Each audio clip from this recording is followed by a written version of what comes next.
Welcome to Pravi spice பர்ஸ். இப்போ Madurai style கறி தோசை சமைக்கலாமா? தோசை தவாவை ஹீட் பண்ணி தோசை மாவு ஊற்றி நல்லா ஸ்ப்ரெட் பண்ணுங்கள். அதில் 1 எக் ஆட் பண்ணி நல்லா மிக்ஸ் பண்ணிக்கோங்க.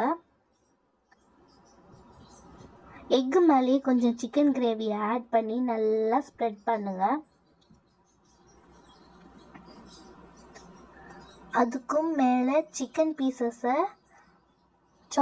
குட்டி குட்டியாக சாப் பண்ணி அது மேலே சேர்த்துக்கோங்க.